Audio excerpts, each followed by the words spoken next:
నమస్తే, welcome to good health. Diabetes తో బాధపడుతున్నారా? ఎన్ని మందులు వాడుతున్నా షుగర్ కంట్రోల్లోకి రావడం లేదా? నరాల సమస్యలతో ఇబ్బంది పడుతున్నారా? వీటికి అలోపతి మెడిసిన్ సంవత్సరాల తరబడి వాడుతూ విసిగిపోయారా? మరి వీటికి హోమియోపతిలో ఎటువంటి చికిత్సలు అందుబాటులో ఉన్నాయో మనకు తెలియజేయడానికి హోమియో కేర్ ఇంటర్నేషనల్ డాక్టర్ ఇనామ్ గారు మనతో పాటు ఉన్నారు. నమస్తే సార్. సో ఫస్ట్లీ డయాబెటీస్ అనేది చాలా కామన్ ప్రాబ్లం అయిపోయింది అండ్ ఎన్నో సంవత్సరాల నుంచి అలోపతి మెడిసిన్ వాడుతూ ఉంటుంటారు. అండ్ హోమియోపతిలో ఎటువంటి బెనిఫిట్స్ ఉంటాయంటారు? సో హోమియోపతిలో బెనిఫిట్స్ అంటే చూడండి, మనకు యూజువల్లీ ఫస్ట్ మనం డయాబెటీస్ అర్థం చేసుకోవాలి, హౌ ఇట్ వర్క్స్ అండ్ మన మెడిసిన్స్ ఎలా పనిచేస్తాయి దాని తర్వాత మనం చెప్పుకోవచ్చు. సో డయాబెటీస్లో ఏంటంటే యూజువల్లీ మనకు గ్లూకోజ్ లెవెల్స్ అనేది మన బ్లడ్లో చాలా ఎక్కువ ఉండడం జరుగుతుంది అన్నమాట. సో ఎక్కువ గ్లూకోజ్ లెవెల్ ఉన్నప్పుడు కొన్ని లక్షణాలు అనేటివి వస్తాయి, దానికి మనం డయాబెటీస్ అంటాము. సో ఇప్పుడు మనం ఫుడ్ తీసుకుంటాం, డైట్ తీసుకుంటాం, మెయిన్లీ డైట్లో కార్బోహైడ్రేట్స్ అనేటివి ఉంటాయి. సో ఈ కార్బోహైడ్రేట్ అనేది మెయిన్ సోర్స్ అన్నమాట గ్లూకోజ్ ఉత్పత్తికి. సో బాగానే గ్లూకోజ్ ఉత్పత్తి అవుతుంది మీకు, అండ్ ఈ గ్లూకోజ్ ఏంటంటే మన బ్లడ్లో ఉంటుంది అన్నమాట. ఇప్పుడు ఈ గ్లూకోజ్ అనేది మనకు సెల్స్లో లోపల ఎంటర్ అవ్వాలి, ఎంటర్ అయిన తర్వాతనే మనకు ఎనర్జీ ప్రొడక్షన్ అనేది జరుగుతుంది అన్నమాట. సో ఈ ఎంటర్ అవ్వాలి అంటే ఒక కీ అవసరం ఉంటుంది, ఆ కీ ఏంటంటే ఇన్సులిన్ అన్నమాట. సో ఇన్సులిన్ నార్మల్గా ఉంటేనే ఈ గ్లూకోజ్ అనేది సెల్స్లో వెళ్ళగలుగుతుంది, లేదంటే బ్లడ్లోనే ఉండిపోవడం జరుగుతుంది. ఇప్పుడు ఇందులో ఏమవుతుంది డయాబెటీస్లో అంటే ఇన్సులిన్ లెవెల్స్ కొంచెం తక్కువ అయిపోతాయి, ఆర్ఎల్స్ ఇన్సులిన్ ప్రొడక్షనే కరెక్ట్ ఉండదు మనకు ప్యాంక్రియాస్ నుంచి, లేదంటే ఇన్సులిన్ రెసిస్టెంట్ అని ఒక కండిషన్ తయారైపోతుంది. దాంట్లో ఏంటంటే ఇన్సులిన్ బాడీ యూజ్ చేయలేకపోతుంది, అంటే ఆ కీ అనేది కొంచెం ఖరాబ్ అయిపోయింది అన్నట్లు అర్థం. సో ఇలా ఉన్నప్పుడు ఏంటంటే మనకు గ్లూకోజ్ లెవెల్స్ చాలా పెరిగిపోతాయి అన్నమాట. సో ఇప్పుడు ఇందులో మనం హోమియోపతితో చేసే పని ఏంటంటే ఆ ఇన్సులిన్ రెసిస్టెంట్ కండిషన్ని మనం by the genetic constitutional simillimum మెడికేషన్స్తో కొంచెం తగ్గించడానికి ప్రయత్నిస్తాము. అలాగే బీటా ఎస్లెట్ సెల్స్కి స్టిమ్యులేట్ చేస్తాము so that it has to produce enough insulin అన్నమాట. సో ఇలా మనం మెడికేషన్స్ అనేది ఇస్తాము and these are no side effect medicines అన్నమాట. ఇందులో మీకు సైడ్ ఎఫెక్ట్స్ ఎలాంటివి ఉండవు అండ్ రెగ్యులర్ బేసిస్ మీద మీరు యూజ్ చేస్తూ ఉన్నారంటే అది మన లెవెల్స్ అనేది తక్కువ అవ్వడం అనేది జరుగుతుంది అనమాట. This is how the homeopathy works in diabetes. Okay sir, caller ఉన్నారు రమేష్ గారు కాకినాడ నుంచి. నమస్తే అండి. నమస్తే మేడం. ఓకే, మీ ప్రాబ్లం చెప్పండి సార్. హలో, చెప్పండి రమేష్ గారు. సార్ నాకు ఒక 2 years బ్యాక్ షుగర్ వచ్చింది సార్. ఓకే, అది 240 ఉంటుంది, కంట్రోల్ కావట్లేదు అండి. అది హాస్పిటల్కి వెళ్ళినా సరే వాళ్ళు టాబ్లెట్లు ఇచ్చారు, అయినా సరే అది కంట్రోల్ కావట్లేదు సార్. ఓకే, మీరు టాబ్లెట్స్ మాత్రమే వాడుతున్నారా లేదంటే దాంతో సహా ఇన్సులిన్ కూడా వాడుతున్నారు? టాబ్లెట్ మాత్రం వాడుతున్నానండి, టాబ్లెట్ ఒకటే రాసిచ్చారండి. ఓకే ఓకే ఓకే, ఎంత ఎంజీ వాడుతున్నారండి? 2 years నుంచి అండి. నై ఎంజీ ఎంత పవర్ మెడిసిన్స్ వాడుతున్నారు? 1 mg ఉంటుంది, 1 mg 1 mg ఉంటుంది, గ్లిమిప్రైడ్ 1 mg ఉంటుంది. అది సరే, ఓకే అండి. యూజువల్లీ చూడండి, ఇలాంటి కండిషన్స్లో మెడిసిన్స్ వాడుతున్నప్పుడు కూడా మీకు కంట్రోల్ అవ్వడం లేదు అంటే దీని వెనుక చాలా రీజన్స్ అనేది ఉంటుంది అనమాట. The main reason behind it is stagnant life style. మనం వర్కౌట్ చేయట్లేదు, మనం వాకింగ్ చేస్తలేము. సో ఇది మనకు డయాబెటీస్లో మోస్ట్ ఇంపార్టెంట్ థింగ్ ఏంటంటే వాకింగ్ ఖచ్చితంగా చెయ్యాలి, first thing. Second thing, diet మనకు ఖచ్చితంగా కంట్రోల్లోనే పెట్టాలి, మనకు కార్బోహైడ్రేట్స్ ఇంటేక్ అనేది తక్కువ చేయాలి. సో ఇది 3 ఖచ్చితంగా మనం చేస్తేనే కంట్రోల్కి వస్తుంది. లేదు మనం ఇన్సులిన్ కూడా వాడుతున్నాము, ఒకవైపు స్టాగ్నెంట్ లైఫ్ స్టైల్ ఉంది, ఎక్కువగా కదలికలు లేవు బాడీలో, అండ్ మనం టీ కూడా తాగుతున్నాము. చాలామందికి హ్యాబిట్ ఉంటుంది, ఒక టీ తీసుకుంటారు, మార్నింగ్ తీసుకుంటారు, ఆఫ్టర్నూన్ తీసుకుంటారు, నైట్ తీసుకుంటారు. సో అలా చేయకూడదు. కొంతమందికి హ్యాబిట్ ఉంటుంది, జ్యూస్లు తాగుతూ ఉంటారు. వాళ్ళు juice is healthy for the body అన్నట్లు వాళ్ళు జ్యూస్లు తాగుతూ ఉంటారు. ఆ జ్యూస్ తాగడం వల్ల కూడా మీకు కంట్రోల్లో ఉండదు. మీరు జ్యూస్లో షుగర్ వేసినా వేయకపోయినా మీకు షుగర్ పెరిగిపోతుంది, అది చాలామందికి తెలియదు. కాబట్టి what ever you want to eat రా అట్లని తినండి, అంటే యాపిల్ తినండి కానీ దానికి జ్యూస్లు మాత్రం చేసుకోకండి. అలాగే సాఫ్ట్ డ్రింక్స్ ఉంటాయి, దాంతో కూడా మీకు పెరగడం జరుగుతుంది. అండ్ కొంతమందికి ఆల్కహాల్ హ్యాబిట్ ఉంటుంది, సో ఆల్కహాల్ హ్యాబిట్తో కూడా కంట్రోల్లో రాదు. So there are multiple reasons behind it. మీకు తక్కువ అవుతలేదు అంటే చాలా రీజన్స్ ఉన్నాయి. సో ఇవన్నీ రీజన్స్కి మీరు కంట్రోల్లో పెట్టుకోవాలి. అప్పుడే మీకు ఈ లెవెల్స్ అనేది మెల్లగా డౌన్ అవ్వడం జరుగుతూ ఉంటుంది అనమాట. సో ఒకసారి మీరు దగ్గరున్న హోమియోకేర్ ఇంటర్నేషనల్ క్లినిక్కి విజిట్ అవ్వండి. What ever the problem is మనం చూసి మీకు మెడిసిన్ ఇస్తే సెట్ అవుతుంది అనమాట. ఓకే సార్, అంటే ఒకవేళ డయాబెటీస్ వల్ల ఇన్సులిన్ మీదకి వెళ్ళిన పేషెంట్స్ కూడా హోమియోపతిలో ట్రీట్మెంట్ ఉందంటారా? ఇప్పుడు చూడండి ఎలా ఉంటుందంటే అండి, మనం హోమియోపతికి షిఫ్ట్ అవుతున్నాము, లేదంటే హోమియోపతి వాడడం మొదలు పెడుతున్నాము. ఇప్పుడు అంటే ఓన్లీ మనం హోమియోపతియే వాడాలి ఇప్పటి నుంచి, అలోపతి యూజ్ చేయకూడదు, అంటే మెడిసిన్స్ కానీ ఇన్సులిన్ కానీ యూజ్ చేయకూడదు అన్నట్లు ఉండదు. స్టార్టింగ్ డేస్లో రెండు కలిపి వాడాల్సిన అవసరం ఉంటుంది. ఎందుకంటే సడన్లీ ఒక రోజులోనే మీరు ఆపేస్తే షుగర్ లెవెల్ షూట్ అయిపోతుంది. డయాబెటీస్లో డైలీ డోసేజెస్ చాలా అవసరం ఉంటుంది. ఇప్పుడు హోమియోపతిక్ మెడిసిన్ ఏంటంటే ఈరోజు మనం ఇస్తే అది పని చేయడానికి టైం పడుతుంది, ఆ కండిషన్ని తక్కువ చేయడానికి టైం పడుతుంది, ప్రొడక్షన్ని పెంచడానికి టైం పడుతుంది. ఆ టైం వరకు ఒకవేళ మీరు మెడిసిన్స్ వాడకపోతే అది చాలా ఎక్కువైపోయి కాంప్లికేషన్స్ వస్తుంది. కాబట్టి మీరు ఇది కూడా వాడాలి, హోమియోపతి కూడా వాడాల్సిన అవసరం ఉంటుంది. డిపెండింగ్ అపాన్ యువర్ లెవెల్స్ మీరు 3 నెలల టెస్ట్ అనేది చేపిస్తూ ఉంటాము, HbA1c అంటాం దానికి. అండ్ ఫాస్టింగ్ పోస్ట్ లంచ్ మీ రిపోర్ట్స్ చూసుకుంటూ దానికి మనం మెల్లమెల్లగా తగ్గించుకోవడానికి అవసరం అనేది ఉంటుంది అనమాట. So yes we can handle both the cases, simultaneously use చేసుకుంటూ మెల్లగా తగ్గించుకుంటూ వెళ్తామన్నమాట.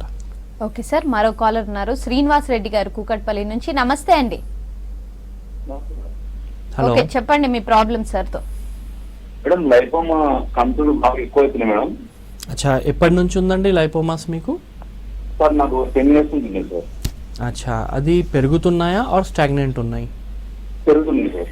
పెరుగుతున్నాయి. ఎక్కువగా ఎక్కడ పుట్ట దగ్గర ఉంటుందా లేదంటే చేతుల్లో అక్కడ ఉంటాయి? మల్టిపుల్ ఉన్నాయి సార్, మొత్తం ఫుల్ ఉన్నాయి బాడీ. ఫుల్ ఉన్నాయి. సరేనండి చెప్తాను. యూజువల్లీ చూడండి, లైపోమాస్ అంటే చాలామందికి తెలియదు, ఇది ఒక ఫ్యాట్ గడ్డలు ఉంటాయి అన్నమాట, ఫ్యాట్ కంతులు ఉంటాయి. సో ఇది బాడీలో ఎక్కడైనా రావచ్చు. ఇందులో మంచి మాట ఏంటంటే లైపోమాస్తో మనకు హామ్ ఏం లేదు, అంటే హాని ఏం లేదు లైపోమాస్తో. ఇది ఒక మంచి మాట.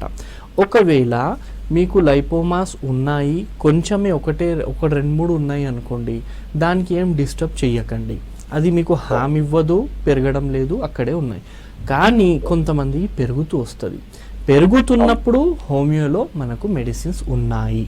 ఆర్ఎల్స్ కొంతమంది ఏంటంటే directly they will go for surgeries and all, but regrowth ఉంటుంది. కానీ హోమియోపతిలో మీకు కొంచెం టైం పడుతుంది, కానీ దీనికి ట్రీట్మెంట్ అవైలబుల్ ఉంటుంది అనమాట. సో మీ దగ్గర ఉన్న హోమియోకేర్ ఇంటర్నేషనల్ క్లినిక్ విజిట్ అవ్వండి, definitely we can help you regarding this అనమాట. ఓకే సార్, అంటే చాలా మందికి రీసెంట్ టైమ్స్లో మెయిన్గా చిన్న ఏజ్లోనే, అంటే ఏజ్తో సంబంధం లేకుండా డయాబెటీస్ అనేది రావడం జరుగుతుంది. అండ్ చిన్న ఏజ్లో వచ్చిన వాళ్ళకి హోమియో ద్వారా ఒకసారి వస్తే తగ్గిపోవడం అనేది జరుగుతుంది అంటారు. చిన్న వయసులో రావడం అనేది మనకు టైప్ 1 డయాబెటీస్ అంటాం దానికి. అండ్ చాలా చిన్న పిల్లల్లో వచ్చింది అది, అంటే కొన్ని వీక్స్ కొన్ని మంత్స్లో ఉన్న బేబీస్కి ఒకవేళ వచ్చింది అనుకోండి, దానికి నియోనాట్ డయాబెటీస్ అంటామన్నమాట. సో ఈ 2 డయాబెటీస్కి శాశ్వత పరిష్కారం అయితే లేదండి. అది హోమియోలో అయినా కానివ్వండి, ఏ సిస్టంలో అయినా కానివ్వండి, టైప్ 1 డయాబెటీస్కి శాశ్వత పరిష్కారం మాత్రం ఉండదు. What ever we can do is type 2 diabetes. And మంచి మాట ఏంటంటే, good news, type 1 diabetes only 10% జనాలకే ఉంటుంది, 90% జనాలకు టైప్ 2 డయాబెటీసే ఉంటుంది.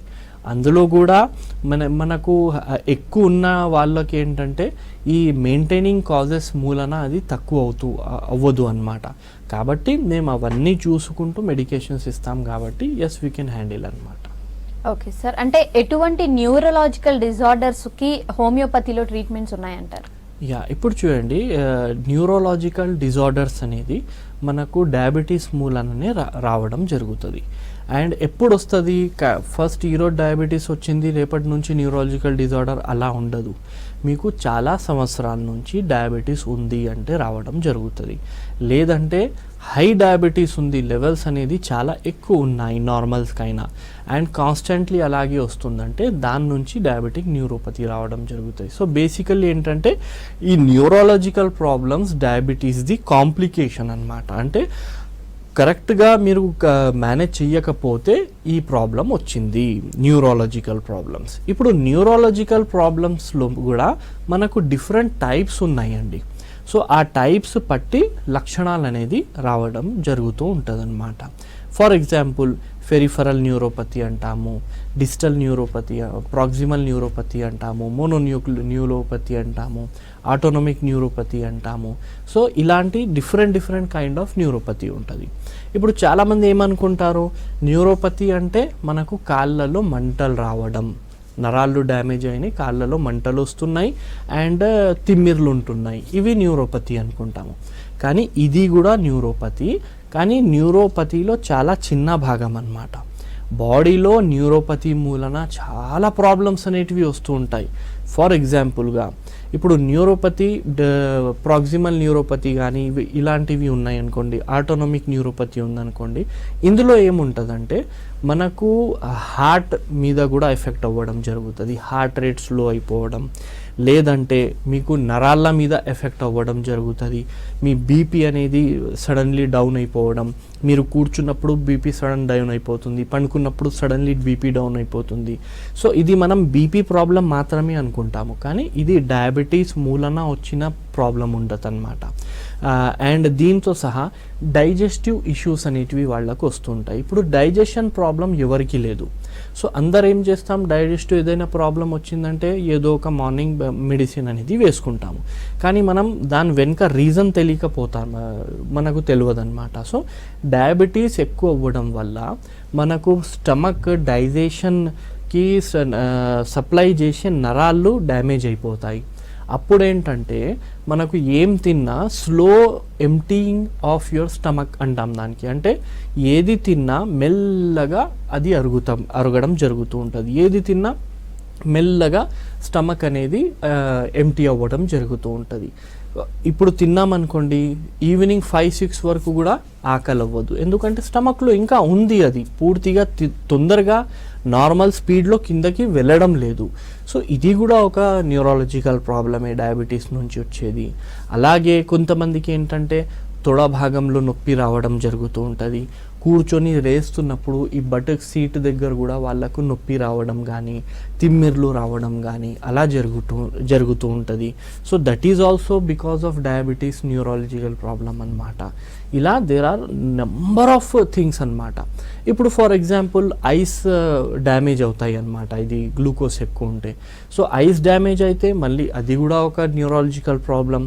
చేతులు కాళ్ళు కొంచెం ఇలా షివర్ అవుతూ ఉంటుంది, కాళ్ళలో బలం లేదు అన్నట్లు అనిపిస్తూ ఉంటుంది, కాళ్ళలో క్రాంప్స్ వస్తూ ఉంటాయి. క్రాంప్స్ అంటే సడన్లీ పట్టుకుపోతుంది అన్నమాట, పిక్కలు పట్టుకుంటాయి.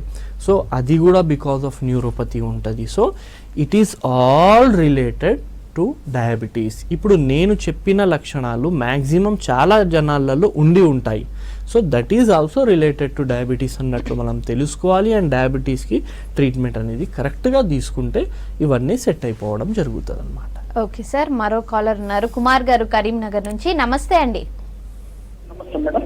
ఓకే, మీ ప్రాబ్లం చెప్పండి సార్తో. చెప్పండి సార్. ఉన్నది మేడం, నాకు 43 ఇయర్స్ ఉన్నది. ఓకే, 43 ఇయర్స్ నుంచి డయాబెటీస్ ఉందా? ఉంది, 5 ఇయర్స్ అవుతాను వచ్చి. ఓకే, సో మీకు కంట్రోల్లో ఉంటుందా అండి, ఉండట్లేదు? కంట్రోల్లో 1 GB గోల్ ఎత్తి కంట్రోల్ ఉంటుంది. Okay fine. వాకింగ్ అవన్నీ చేస్తున్నారండి? వాకింగ్ చేస్తాను సార్, ఇంటిగా నేను కొంచెం తిరుగుడే కానీ పొద్దున వాకింగ్ చేస్తాను సార్. సరే సరే సరే చెప్తాను. ఇప్పుడు చూడండి, 4 ఇయర్స్ నుంచి 5 ఇయర్స్ నుంచి ఉంది అని చెప్తున్నారు. సో ఇలా మొన్ననే వచ్చింది, ఒక 2-3 ఇయర్సే అయింది వచ్చి అంటే ఈజీలీ దీనికి మనం కంట్రోల్ చేసుకోవచ్చు, హోమియోపతిక్ మందులతో ఈజీలీ చేయవచ్చు. ఇప్పుడు జనాలలో ఒక బ్రెయిన్లో ఒక అపోహ ఏముంటుందంటే వాకింగ్ చేస్తున్నారా అన్నట్లు మేము అడిగితే సార్ మేము రోజు చాలా తిరుగుతామండి అంటారు. సో నా పనియే తిరగడం ఉంటుంది అటు ఇటు అంటారు. లేడీస్కి చెప్తే మా ఇంట్లో పనులే చాలా ఎక్కువ ఉన్నాయండి, మళ్ళీ వాకింగ్ వెళ్ళాలన్నా అంటారు. సో ఇప్పుడు మీరు రోజు చేస్తున్న పని ఏంటంటే మీ బాడీకి అలవాటు అయిపోయింది ఆ పనికి. సో మీ బాడీ అంత పనికి రోజు ఇట్ ఈస్ రెడీ అన్నమాట. కానీ మనకు లాభం ఎప్పుడు వస్తుంది? మనకు డైలీ చేస్తున్న పనికైనా కొంచెం ఎక్కువ చేయాలి, అప్పుడే మనకు లాభం అనేది ఉంటుందన్నమాట. సో మార్నింగ్ వాకింగ్ కూడా చాలా అవసరం ఉంటుందండి. Or else any kind of physical activity మాత్రం మీరు చేస్తూ ఉండాలి. అండ్ మీ దగ్గర ఉన్న హోమియోకేర్ ఇంటర్నేషనల్ క్లినిక్కి మీరు సంప్రదించండి. డెఫినెట్లీ పూర్తిగా తక్కువ అయిపోయేటట్లు మెడికేషన్స్ మన దగ్గర ఉన్నాయి, ఇద్దాము, and we can help you in this అన్నమాట. ఓకే సార్, మరో కాలర్ ఉన్నారు, కనకయ్య గారు వరంగల్ నుంచి. నమస్తే అండి. నమస్కారం మేడం. ఓకే, మీ ప్రాబ్లం చెప్పండి సార్తో. సార్ నాకు 10 years నుంచి షుగర్ వచ్చింది సార్. ఓకే. టాబ్లెట్ వేసుకున్నప్పుడు ఉన్న కొద్దీ అప్పుడప్పుడు పెరుగుతూ ఉంటుంది, అన్కంట్రోల్ ఉంటుంటుంది. ఒకసారి పెరుగుతుంది, ఒకసారి తక్కువ అవుతుంది. పథ్యం మంచిగా నడుస్తుందా లేదా? ఇప్పుడు దీంతో నాకు కాళ్ళ మంటలు, అరిచేతుల మంటలు, కాళ్ళ మంటలు వస్తున్నాయి సార్. టాబ్లెట్ వేసుకున్న ఇన్సులిన్ వేసుకుంటే మాత్రం పోతే అయ్యాన పోతుందా, లేకుంటే లో అని వస్తుంది సార్. సరే సరేనండి. ఇప్పుడు ఇలా అవుతుంది, మీకు ఎక్కువగా అయిపోతుంది లేదంటే చాలా లో అవుతుంది అన్నట్లు చూసుకుంటే ఇది కూడా మనకు ఒక న్యూరాలజికల్ ప్రాబ్లం, న్యూరోపతి వస్తే సడన్లీ హైపోగ్లైసీమియాలో కూడా మనం వెళ్ళిపోయే అవకాశం అనేది ఉంటుంది. అండ్ ఆల్రెడీ మీకు కాళ్ళల్లో చేతుల్లో మంటలు వస్తున్నాయి అంటే మీకు నరాల ఇబ్బంది అనేది స్టార్ట్ అయిపోయింది ఇప్పుడు. సో ఇప్పుడు నుంచి మీరు జాగ్రత్తగా ఉండాల్సిన అవసరం ఉంటుంది. అండ్ మీ హైజీన్, కాళ్ళ హైజీన్, చేతుల హైజీన్ చాలా మంచిగా పెట్టుకోవాల్సిన అవసరం ఉంటుంది. ఎందుకంటే మనకు సెన్సేషన్ తక్కువైపోయినప్పుడు మనకు ఎప్పుడైనా దెబ్బలు తగిలినాయా, కొంచెం ఇబ్బంది వచ్చినా కూడా మనకు తెలియదు. అండ్ అది పెరిగిపోయి మనకు నాన్ హీలింగ్ అల్సర్ లాగా తయారైపోవడం జరుగుతుంది. నాన్ హీలింగ్ అల్సర్ అంటే మనకు ఒక పుండు అవ్వడం జరుగుతుంది. అది డయాబెటీస్ ఉండడం వల్ల ఆ పుండు కరెక్ట్ టైంకి హీల్ అవ్వదు, పెరుగుతూ ఉంటుంది, హీల్ అవ్వడం చాలా కష్టం అవుతుంది. సో ఆ కాంప్లికేషన్లో కూడా మీరు వెళ్ళే అవకాశం అనేది ఉంటుంది అన్నమాట. సో మీరు ఆల్రెడీ మీరు ఒక మెడిసిన్ వాడుతున్నారు, దాంతో అంతగా మీకు ఇంప్రూవ్మెంట్ వస్తలేదు, అప్పుడప్పుడు పెరుగుతుంది, తక్కువ అవుతుంది. సో నా అభిప్రాయం ఏంటంటే you also start the homeopathy treatment. Homeopathy treatment కూడా స్టార్ట్ చేసుకోండి, అది సైమెంటేనియస్లీ యూజ్ చేయండి. చాలామందికి ఒక డౌట్ ఉంటుంది, రెండు మందులు ఒకేసారి మనం యూజ్ చేయవచ్చా లేదా, ఏమైనా వేడి అవుతుందా, సైడ్ ఎఫెక్ట్స్ అవుతాయా? అలాంటిది ఏమీ లేదు. We are treating diabetes patients since past few years. కానీ ఈ విధంగానే మనం ట్రీట్మెంట్ ఇస్తున్నాము and they are getting a very good result అనమాట. సో మీరు దగ్గరున్న హోమియోకేర్ ఇంటర్నేషనల్ క్లినిక్కి సంప్రదించండి, డెఫినెట్లీ తక్కువ అయిపోయేటట్టు మెడిసిన్స్ ఇద్దాము. ఓకే సార్, మరో కాలర్ ఉన్నారు, యూసఫ్ గారు వేములవాడ నుంచి. నమస్తే అండి. నమస్తే మేడం. ఓకే, సార్తో చెప్పండి మీ ప్రాబ్లం. చెప్పండి యూసఫ్ సార్. హలో, నమస్కారం సార్. నమస్తే అండి, చెప్పండి సార్. నాకు డయాబెటీస్ 4 years బ్యాక్ వచ్చింది సార్. ఓకే. అయితే నేను నార్మల్ గా వాకింగ్ చేస్తూ దాన్ని కంట్రోల్ ఉంచాను సార్. అయితే ఇప్పుడు ఏంటంటే ఇప్పటి వరకు ఏం మెడిసిన్ వాడలేదు సార్ షుగర్ కి. ఓకే. దానివల్ల మనకు ప్రాబ్లం వచ్చింది సార్. ఇప్పుడు నాకైతే మొన్న మళ్ళీ లాస్ట్ టైం ఒకసారి చెక్ చేస్తే HbA1c 7 ఉండే sir. Okay. Fasting post lunch ఎంత ఉంది? ఫాస్టింగ్ వచ్చి 110 ఉండే సార్, పోస్ట్ లంచ్ వచ్చి 140 ఉండే. సరే, HbA1c మాత్రం 7 ఉండే సార్. సరే సరే అండి. ఇప్పుడు చూడండి, చాలామంది ఇలా కూడా చేస్తారు, వాళ్ళకు లక్షణాలు లేవు కదా అన్నట్లు. మీరు మాత్రం టెస్టులు చేయించుకుంటున్నారు, మంచిది అది చాలా. కానీ చాలామంది టెస్టులు కూడా చేయించుకోరు.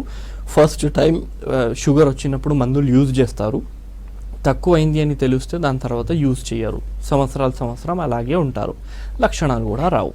చూడండి, చాలా ఎక్కువ పర్సంటేజ్ మనకు ఎలా ఉంటుందంటే ఏసిమ్టమేటిక్ ఉంటుంది డయాబెటీస్. ఏసిమ్టమేటిక్ అంటే మనకు షుగర్ లెవెల్స్ ఎక్కువ ఉంటాయి బట్ లక్షణాలు కనబడవు. సో ఇది చాలా డేంజర్ అన్నమాట. లక్షణాలు కనబడకపోతే మనం లేదు అని అనుకొని అలాగే వదిలేస్తాము.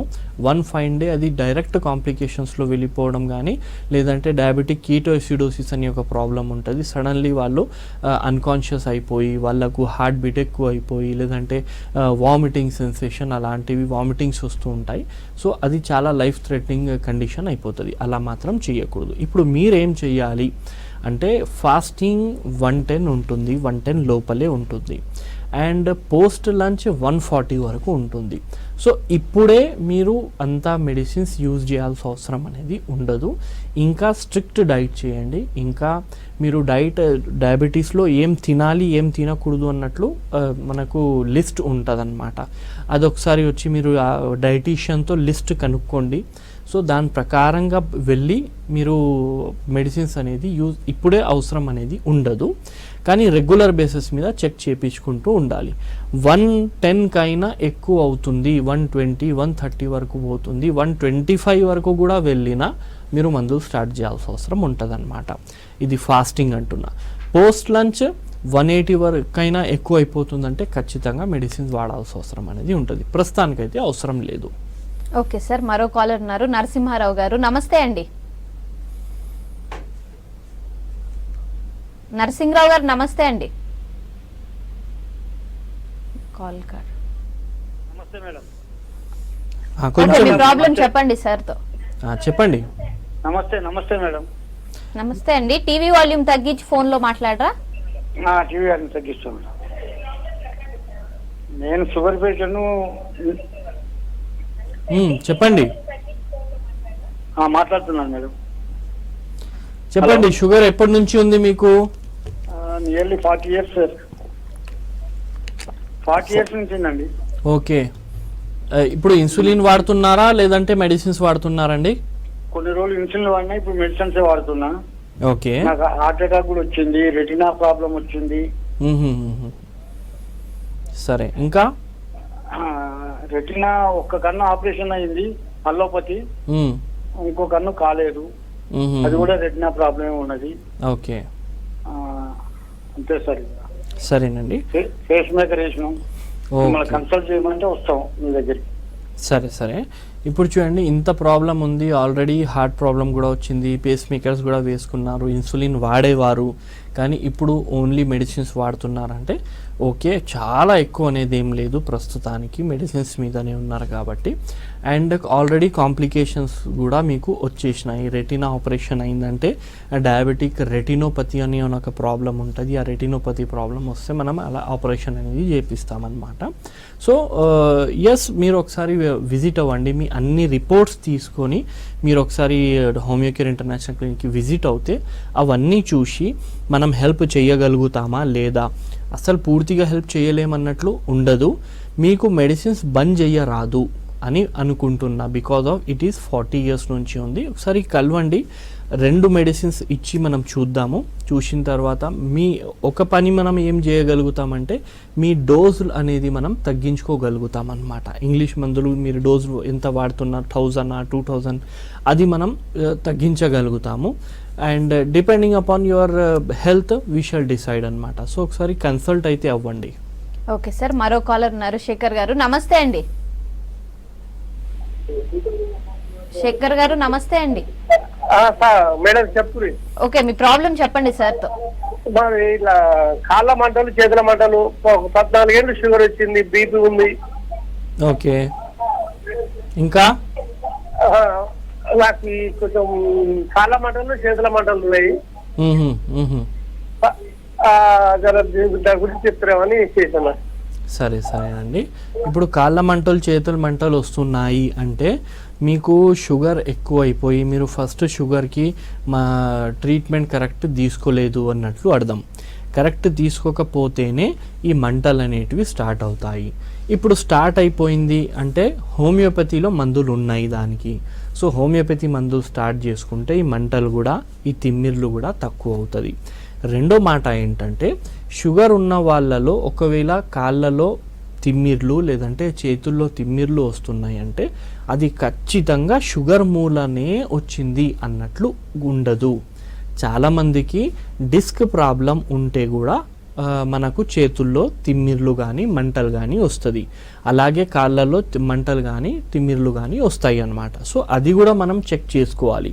మనకు నడుము నొప్పి ఉందా, మనకు మెడ నొప్పి ఉందా, దాని ప్రకారంగా మేము చూస్తామన్నమాట. చూసి అది షుగర్ మూలనే వచ్చిందా, లేదంటే అది మనకు స్పాండ్లోసిస్ మూలన, డిస్క్ ప్రాబ్లం మూలన వచ్చిందా, అది చూసి దాని ప్రకారంగా మీకు మెడిసిన్స్ ఇవ్వచ్చు. సో ఒకసారి మీరు మా హోమియోకేర్ ఇంటర్నేషనల్ క్లినిక్స్కి రండి and definitely we are here to help you అనమాట. థ్యాంక్ యూ ఇనామ్ గారు. Thank you very much. ఇది ఇవాళ good health. Stay tune to V6 news.